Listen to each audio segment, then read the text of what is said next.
You've got some concepts you want to talk about. Yeah, Joe, I've thought of, what to talk about this morning, and I think what could be helpful for our customers and what I enjoy so much is helping someone start a business. As a commercial real estate person in this market, when I walk into a business that I help them go into a location, I love that feeling. I love seeing businesses succeed. I love seeing the employees there. I love going. And last night I went out to dinner at, can I put a plug in? Yeah. I went out to dinner at Sports Page in Mooresville. I saw the owner of Sports Page. I helped them with their lease negotiations.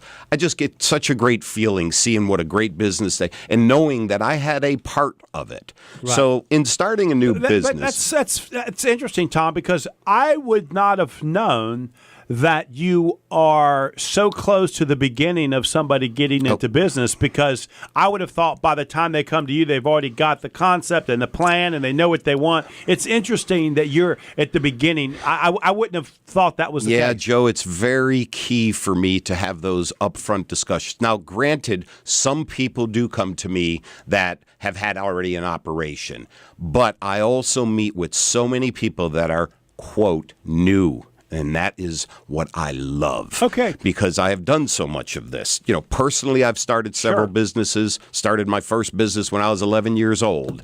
And, I have failed. I have succeeded. Thank God that things are going extremely well. I've had a saying, and I want to see if you agree with me or not, because if you don't agree with me, I'm going to argue with you. But I'm going to give you... If you're going to argue with me, I'm going to ring the bell. I'm going to give you an opportunity to agree with me, okay? And that is, I've said for years that I don't want to go in business with somebody that has not failed, because once you fail, you kind of know what that looks like and feels like, and you're not going back. Would you agree with that statement? I do agree with it, and Joe, I say the word failed, but I learned. Sure, exactly. I learned from it so much. I learned what not to do the next times, and one of the things that I learned with, and I'm going to start with what I wanted to talk about, is this first thing. The business that I failed in, I was not passionate about.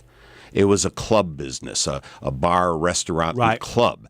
I wasn't passionate. I saw an opportunity. I thought it'd be a great opportunity that make money, and that was the wrong reason to do it. Right. I was not passionate. So I would advise anybody, be passionate about what you're looking at starting a business. And let's clarify that, Tom. It's because you're going to be required to put so much time and energy into it. Make sure you enjoy it. Make sure it's a 24/7 passion. You love it. You enjoy it. Yep. And there are so many rewards that when you have this business going and your passion has come to fruition, so to speak, and it's so enjoyable.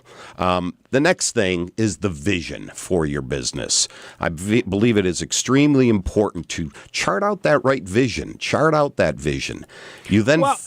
let's talk about that. Would you call that vision sort of a goal, or is it a dream? Be a little more specific when you say vision. Sure. So what's your mission with it? What's your mission with it? What's your mission statement? What are you going into business for? What are you going to do? Are you going to have a differentiator? Are you going to be offering something that nobody ever offered before? Joe, when I started SVN Commercial Real Estate Advisors in Cornelius almost 20 years ago, there was no firm in the area. We started the first all commercial real estate firm in the area. No other firm was doing that. That was my differentiator, Joe. And you know what? That was the vision. We want to service the commercial real estate clients in the Lake Norman region. And I caution people all the time about this, because when I sell a business, that's one of the questions I ask them, right? Because I'm selling tomorrow. So I kind of want to know what they're looking for and how they're going to make tomorrow better. And so I'll ask them, what are the things you're going to do differently than the current owner? And it never fails when somebody says something like, I'm going to provide better service, I'm going to be smiling and happier to the customers. That's just a recipe for failure. It cannot be, I'm going to do something better than somebody else is doing. You really do have to have a unique, different approach to what they're currently doing. What's your value proposition, Joe? Okay, good. Next thing is obviously your business plan. Very well thought. Now think of a business plan as taking a long trip. that long trip. Sometimes you have to take detours. Sometimes you get caught in traffic. Sometimes, your car breaks down. Things happen. Make that business plan, but be knowledgeable enough and willing to make certain changes that you may need to make along the way. And I would like to add, if you'll put some dates, dollars, and customer counts to those things, sure, it will help you move forward and know when to change, and it will also give you opportunities to stand up and pat yourself on the back from time to time. Hey, exactly. I actually did that. And that's some of my next step is your budget, your pro forma, and your goals. Okay. You've got to list. I wasn't trying to jump ahead of you there. Joe, I don't think you could jump ahead. I'm just saying. That's why I'm the co-host. Yeah, I got you. Okay. That's why I'm the co-host. So obviously those things are key and important. And if you're not experienced in doing a budget pro forma, and get some help. Big thing also with all of starting a business, make sure you have the professionals around you that you need.